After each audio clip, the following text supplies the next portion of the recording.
Sau khi bạn xây dựng thành công trang cửa hàng ở giai đoạn xây dựng, thì ở giai đoạn thiết lập này thì ta sẽ có 2 phần cần phải thực hiện.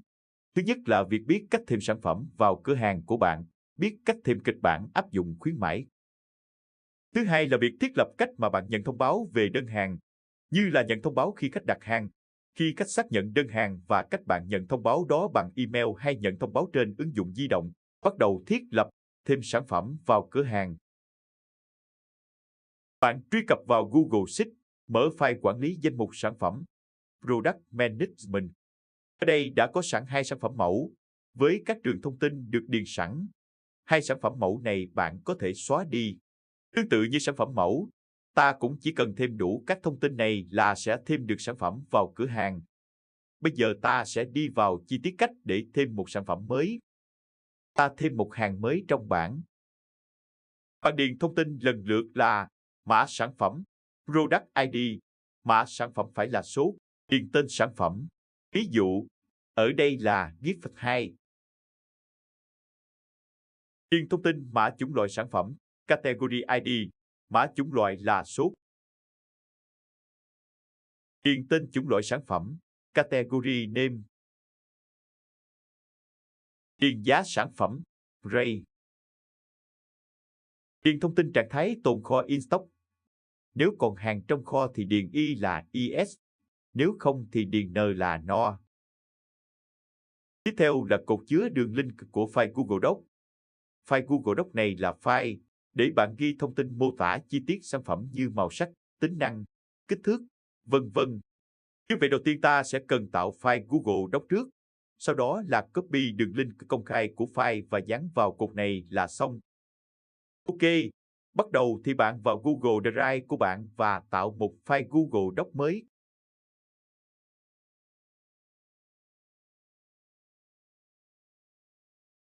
Trong file Google Docs này thì bạn ghi hay mô tả bất kỳ thứ gì liên quan đến sản phẩm của bạn thôi, có thể chèn hình, đường link video, vân vân. Sau đó bạn click vào file, click vào Share, click vào Publish Store Web. Một cửa sổ mới mở ra, ở cửa sổ này bạn tiếp tục bấm vào Publish. Bạn click vào Embed. Ở đây bạn thực hiện copy đường link sau khi đã được publish thành công. Bạn thực hiện copy đường link. Ở đây là phần bắt đầu từ HTTPS cho đến embed bằng true, như phần tô xanh. Bạn quan sát kỹ thao tác. Ở đây ta chỉ copy phần nằm giữa dấu ngoặc kép.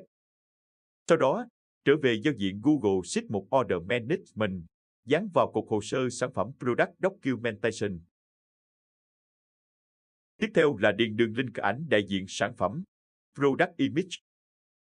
Để thêm ảnh sản phẩm, thì đầu tiên thì ta phải tải ảnh lên Google Drive, sau đó là chia sẻ ảnh công khai là xong. Khi bạn chọn ảnh thì hệ thống sẽ tự động điền link ảnh cho bạn. Bắt đầu tôi tải một ảnh lên Google Drive, ví dụ ở đây là ảnh tên là Gift 2.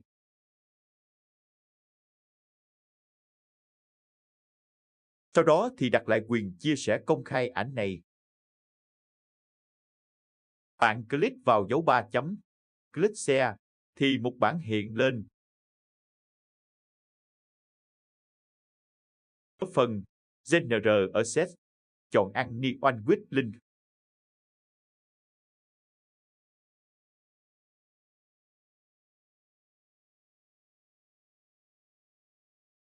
Sau đó bấm đăng là xong.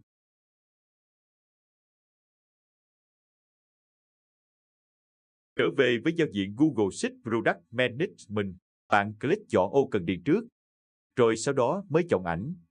Ví dụ ở tôi click chọn ô trong sheet trước là ô H4. Bạn bấm vào Product Substore.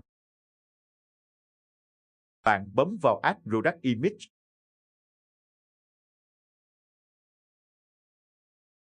Tìm đến thư mục Google Drive, nơi bạn lưu ảnh vừa mới tải lên. Ở đây tôi chọn lại ảnh Gift 2 đã tải lên trước đó. Hệ thống sẽ tự động điền đường link ảnh đã chọn vào ô, cụ thể ở đây là ô H4. Tương tự, ảnh đại diện sản phẩm, ta sẽ có các ảnh chi tiết hơn của sản phẩm là các detail image. Ví dụ bạn muốn thêm như ảnh chụp mặt trước, chụp mặt sau, vân vân. Cách làm giống 100% như bạn chọn ảnh đại diện sản phẩm, tải ảnh lên Google Drive, chia sẻ ảnh công khai, sau đó chọn ảnh tương ứng. Hẹo cho bạn để chọn ảnh sản phẩm nhanh hơn. Thay vì mỗi lần tải một ảnh mới lên, thì phải thực hiện lại việc chia sẻ công khai cho từng ảnh, mất thời gian.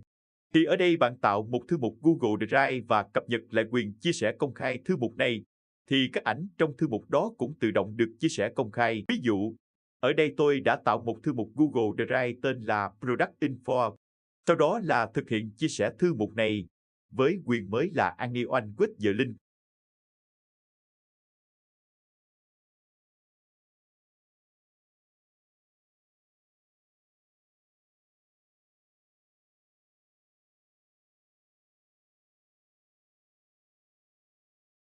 Như vậy, tôi chỉ cần tải ảnh sản phẩm lên thư mục này là xong.